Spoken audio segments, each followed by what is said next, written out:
आज का जो हमारा टॉपिक है वो है प्रेगनेंसी। प्रेगनेंसी के यहाँ पे हम कौन कौन से टॉपिक पढ़ने वाले हैं, तो देखिए डेफिनेशन पढ़ेंगे, उसके बाद मेडिको लीगल एस्पेक्ट्स पढ़ेंगे, उसके कुछ पॉइंट्स हैं, उसके बाद साइन ऑफ प्रेगनेंसी जो कि लिविंग में, डेड में, और फिर फीटल डेथ इन यूट्रो, उसका डायग्नोसिस कैसे करें उस पढ़ने वाले हैं। तो सबसे पहला जो पॉइंट है वो है हमारा डेफिनेशन। तो डेफिनेशन ऑफ प्रेगनेंसी, डेफिनेशन क्या है, तो ये जो प्रेगनेंसी है वो एक डेवलपिंग एम्ब्रॉयो है, एक कंडीशन है जो कि डेवलपिंग एम्ब्रॉयो की है, और ये कहाँ पे होती है, तो यूट्रस पे होती है। तो ये इसका एक डेफिनेशन है। देखिए 12 से 24 घंटे लगते हैं फर्टिलाइज्ड ओवम को। ओवम होने के बाद 12 से 24 घंटे के बाद ही फर्टिलाइजेशन की प्रोसेस होती है, और वो जो है वो इस्थमस में या फिर एम्फुलरी जंक्शन या फिर इस्थमस एम्फुलरी जंक्शन, इन तीनों में से किसी में एक में हो सकती है। साथ में ये जो फर्टिलाइजेशन होता है ये यूट्रस में 4th डे पे आता है, और ये इम्प्लांट या एम्बेडेड कब होता है, तो 7th डे आफ्टर फर्टिलाइजेशन। उसके बाद जो प्रोडक्ट ऑफ कॉन्सेप्शन है उसे हम जाइगोट कहते हैं, लेकिन ये 9वें दिन तक कहा जाता है प्रोडक्ट ऑफ कॉन्सेप्शन। लेकिन उसके बाद अगर 9 से 9 वीक की बात करें तो उसे हम फीटस कहते हैं। अब इसके मेडिको लीगल एस्पेक्ट्स क्या क्या हैं, तो देखिए मेडिको लीगल एस्पेक्ट्स के पॉइंट में, तो जो लेडी है अगर वो प्रेगनेंसी के टाइम पे कैपिटल पनिशमेंट के लिए ज़िम्मेदार होती है, तो सिर्फ एक हाई कोर्ट ही है जो कि उसको इस कैपिटल पनिशमेंट से बचा सकता है, या उसका जो डेथ सेंटेंस है उसको पोस्टपोन कर सकता है। और जब वो डेथ सेंटेंस को पोस्टपोन करेंगे तो वो 6 महीने के लिए या फिर आफ्टर डिलीवरी तक के लिए, 6 मंथ आफ्टर डिलीवरी, या फिर वो उसको चेंज करके लाइफ इम्प्रिजनमेंट के उसमें रख सकते हैं। ये सेक्शन 416 क्रिमिनल सीपी मतलब क्रिमिनल पेनल कोड के अंतर्गत आता है। उसके बाद जो दूसरा पॉइंट है कि pregnancy at the time of marriage, अगर प्रेग्नेंट है कोई वुमेन और वो शादी कर रही है, तो उसकी जो शादी है वो नलिटी ऑफ मैरिज के अकॉर्डिंग होगी। यहाँ पे नलिटी ऑफ मैरिज मतलब नल मतलब जीरो मैरिज के अकॉर्डिंग मानी जाएगी। उसके बाद जो इसका तीसरा पॉइंट है वो है कि अगर कोई वुमेन अपने पति को, तो जैसा कि हस्बैंड कोई, she had no access to her husband, मतलब उसका जो एक्सेस, कहने का मतलब है कि पति जो है उससे कोई भी रिलेशनशिप नहीं है, तो फिर पति क्या क्या चीज़ें या ये क्या क्या चीज़ें बताती हैं मेडिको लीगल एस्पेक्ट के द्वारा। तो देखिए पहला है कि हस्बैंड जो है वो आस्क कर सकता है डिवोर्स के लिए कर सकता है, क्योंकि वो प्रेग्नेंट है और पति के साथ कोई भी रिलेशन नहीं था। उसके बाद जो दूसरा है कि कोई अदर मैन जो है वो अडल्ट्री के लिए, मतलब पर स्त्री गमन, मतलब अगर किसी और का पति किसी और की पत्नी के साथ सेक्सुअल रिलेशनशिप इंटरकोर्स करते हैं तो उसे हम अडल्ट्री कहते हैं। तीसरा है कि अगर चाइल्ड यहाँ पे अवैध रूप से, यहाँ पे इलीगिटी मेट जोन, इलीगिटी मेट जो हम कहते हैं, उसका मतलब है कि अगर चाइल्ड जो है वो अवैध रूप से हुआ है तो उसके कुछ कुछ केसेस बनते हैं। तो देखिए उसमें क्या क्या पॉइंट्स आते हैं।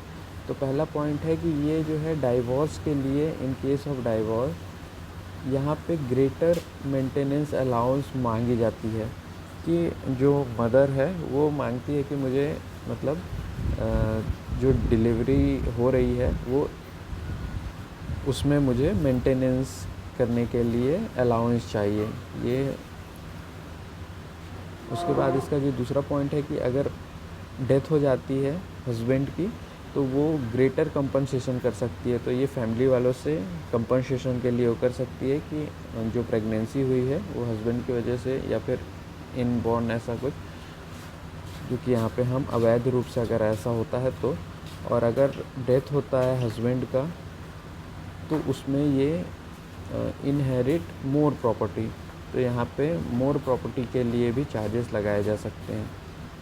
नेक्स्ट पॉइंट है कि अगर कोई प्रेग्नेंट वुमेन है तो वो किसी को अपने इस प्रेगनेंसी के लिए ज़िम्मेदार ठहरा के ब्लैकमेल कर सकती है। उसके बाद जो नेक्स्ट पॉइंट है कि एक गर्ल जो है वो ब्लैकमेल हो सकती है कि उससे प्रेग्नेंट कर दिया जाएगा तो ब्लैकमेल करने के लिए ऐसा भी किया जा सकता है, ये मेडिको लीगल एस्पेक्ट के। फिर जो नेक्स्ट पॉइंट है कि अगर एक गर्ल 18 ईयर के बिलो है या फिर मैरिड है और बिलो 15 ईयर है और वो अगर प्रेग्नेंट होती है तो इसको केस माना जाएगा रेप का। हम रेप भी जब पढ़ेंगे पूरे तो उसमें भी हम ये पढ़ने वाले हैं। साथ में अगर एक गर्ल अगर किडनैपिंग के ज़रिए प्रेग्नेंट हो जाती है तो वो भी मेडिको लीगल एस्पेक्ट के अंदर आता है। एक गर्ल रिक्वेस्ट करती है कि अगर रेप हो चुका है और वो एमटीपी करवाना चाहती है तो ये भी मेडिको लीगल एस्पेक्ट के अंदर आता है।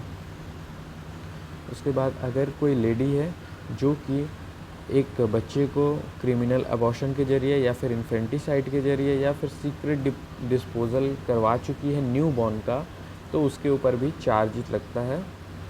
और जो लास्ट है कि अगर प्रेगनेंसी जो है अगर कोई रीज़न है किसी के सुसाइडल का या फिर होमिसाइडल का तो वो एक केस बनता है। तो ये सब मेडिको लीगल एस्पेक्ट है। अब साइन ऑफ प्रेगनेंसी की साइन ऑफ प्रेगनेंसी में हमें क्या क्या देखने को मिलता है, तो देखिए इसको 3 तरीके से यहाँ पे बताया गया है, in living, in death and diagnosis of fetal death in uterus या यूट्रो।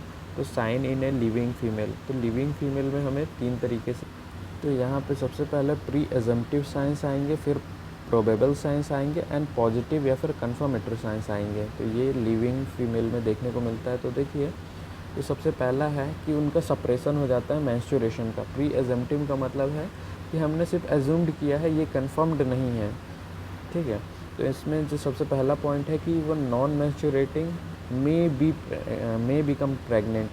तो यहाँ पे देखिए मे बिकम मतलब हो भी सकता है नहीं भी, अगर जो नॉन मेंस्ट्रुएट कर रही हैं।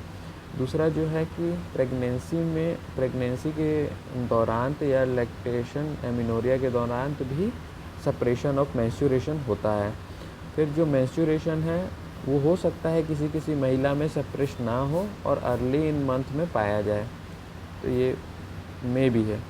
उसके बाद मॉर्निंग सिकनेस किसमें, तो मॉर्निंग सिकनेस मिलता है जिसमें कि प्रेग्नेंट लेडी को जो स्पेशली जो प्रीमी है मतलब जिनका अभी न्यूली प्रेगनेंसी हुआ है या फर्स्ट टाइम प्रेगनेंसी हुआ है, उनके जो प्रीमी हैं उन्हें ही हम, तो वो जो 2 से 4 मंथ जो शुरू के होते हैं उनमें उनको नॉजिया वॉमिटिंग ये एक्सेसिवली फॉलो होता है मॉर्निंग आवर्स में, तो इसलिए उसे मॉर्निंग सिकनेस कहा जाता है। उसके बाद सिंपैथेटिक डिस्टर्बेंस, उनका जो एपेटाइट होगा, उनका जो एक्सेसिव सलाइवा होगा, एपेटाइट अच्छे से नहीं होगा, लॉस ऑफ टेम्पर जल्दी हो जाएंगी, ईजी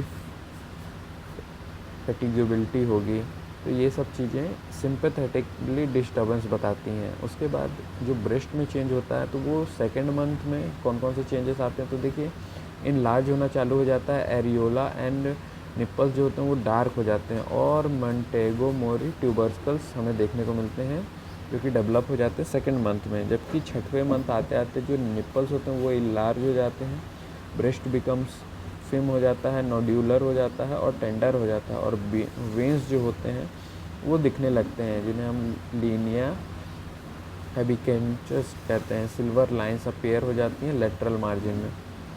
उसके बाद जो नेक्स्ट पॉइंट है वो है pigmentation of skin changes in vagina. तो देखिए पिगमेंट कौन कौन से दिखते हैं, तो वल्वा बिकम्स डार्क हो जाता है और डार्क लाइन अपीयर हो जाती है कहाँ से कहाँ, तो अम्लाइकस टू वल्वा में, जिसे हम लीनियर नाइग्रा के नाम से जानते हैं।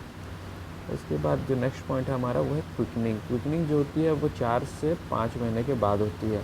तो ये सब्जेक्टिव फीलिंग ऑफ मदर है कि मूवमेंट ऑफ चाइल्ड हो रहा है, मतलब बच्चा जो है मूवमेंट कर रहा है। तो ये लेडी बताती है कि ये क्विकनिंग मतलब उसे फील हो रही है। उसके बाद यूरिनरी डिस्टर्बेंस, तो जैसे जैसे आगे जो प्रेगनेंसी है वो बढ़ते जाती है और जो हमारा यूरिनरी ब्लैडर होता है उसके ऊपर प्रेशर पड़ता जाता है, तो उतना जल्दी फ्रीक्वेंट यूरिनेशन होता है। ये लास्ट के मंथ में ज़्यादा ही होता है और अर्ली प्रेगनेंसी में भी।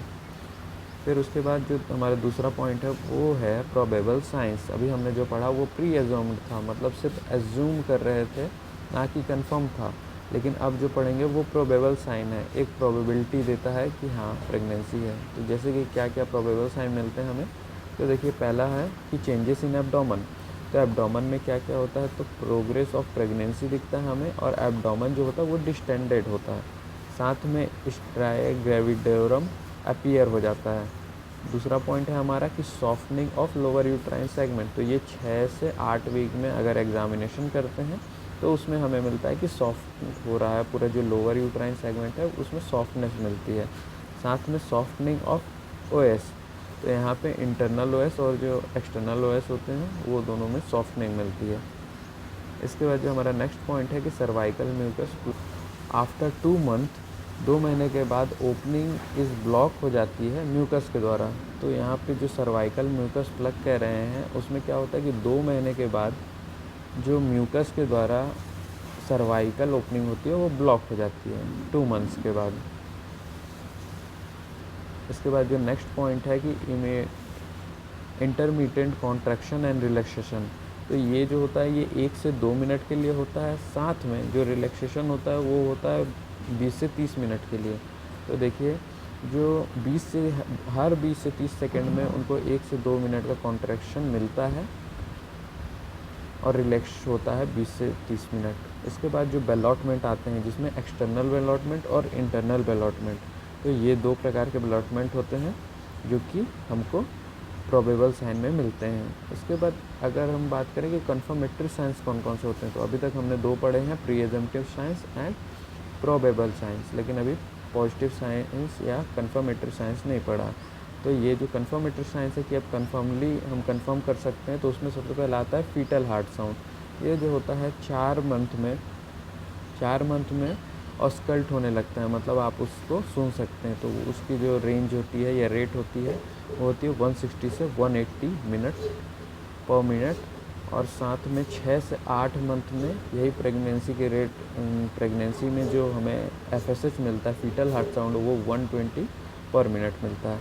उसके बाद पल्पेशन ऑफ फीटल पार्ट मिलता है। तो जब 4 से 5 महीने का बच्चा हो जाता है तो उसे हम एब्डोमेन के ज़रिए पल्पेट कर सकते हैं, महसूस कर सकते हैं। साथ में पल्पेशन ऑफ फीटल मूवमेंट। तो यहाँ पे फीटल पार्ट्स थे, अब फीटल मूवमेंट। तो जैसे जैसे बच्चा बड़ा होते जाता है 4 to 5 मंथ में, तो उसमें फीटल मूवमेंट शो होता है, ये भी हम पल्पेट कर सकते हैं। उसके बाद रेडियोलॉजी, 3 महीने के बाद हमें एब्डोमिनल रेडियोग्राफ शो करता है फीटल बोन्स को, तो हम रेडियोलॉजी फीटल बोन्स के लिए करवाते हैं। उसके बाद है अल्ट्रासोनोग्राफी। अल्ट्रासोनोग्राफी जो होता है वो 6 से 8 वीक में कंफर्म कर देता है प्रेगनेंसी को, और 6 से 8 वीक में ही डिटेक्ट करता है हार्ट मूवमेंट को। तो ये अल्ट्रासोनोग्राफी में हमें पता चलता है।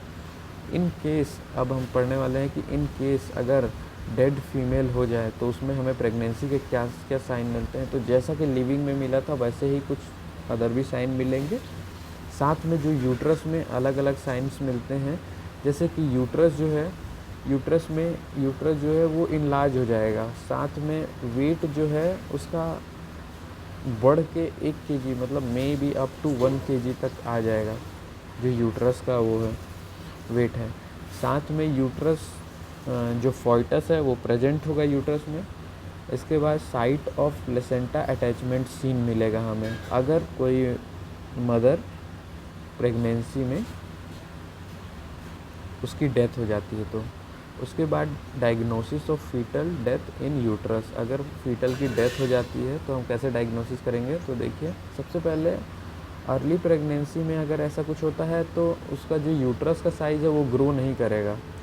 साथ में अगर ये सेकेंड हाफ में होता है, जैसे कि ये फर्स्ट ट्राइमेस्टर में कह रहे हैं, ये सेकेंड हाफ मतलब सेकेंड ट्राइमेस्टर में अगर ऐसा कुछ होता है तो उसमें क्लिनिकली एग्जामिनेशन क्या क्या किया जाता है और रेडियो। देखिए, क्लिनिकल एग्जामिनेशन में एफएसएच एब्सेंट मिलेगा, मतलब हमें फीटल हार्ट साउंड नहीं मिलेगा। फीटल मूवमेंट एब्सेंट मिलेगा, फीटल मूवमेंट नहीं करेगा। साथ में जो यूट्रस का साइज़ है वो ड्यूरेशन के अकॉर्डिंग नहीं बढ़ेगा। तो ये 3 पॉइंट क्लिनिकल एग्जामिनेशन में हम सेकेंड ट्राइमेस्टर में। फिर उसके बाद जो रेडियोग्राफी में आता है कि उसके जो बोन्स है वो ओवर राइडिंग्स मिलेंगे, जो स्कल बोन्स हैं। जो वर्टिब्रल कॉलम है वो प्रोलैप्स मिलेगा, एयर मिलेगी हमें हार्ट में, ब्लड वेसल्स में, इसे हम रॉबर्ट साइन भी कहते हैं। फिर नेक्स्ट पॉइंट जो है वो है अल्ट्रासोनोग्राफी। तो अल्ट्रासोनोग्राफी में हमें कोई भी हार्ट का बीट नहीं मिलेगा, साथ में फीटल मूवमेंट नहीं मिलेगा अल्ट्रासोनोग्राफी में, और एमनियोटिक फ्लूइड जो होगा वो टर्बिड हो चुका होगा, तो वो कलर में ब्राउन और टर्बिड दिखेगा हमें। तो इस प्रकार ये एक शॉर्ट वीडियो था जिसमें हमने पूरी प्रेगनेंसी और मेडिको लीगल एस्पेक्ट को कवर करने की कोशिश की है। इसका PDF आपको डिस्क्रिप्शन बॉक्स पे लिंक मिल जाएगा, उससे डाउनलोड कर सकते हैं।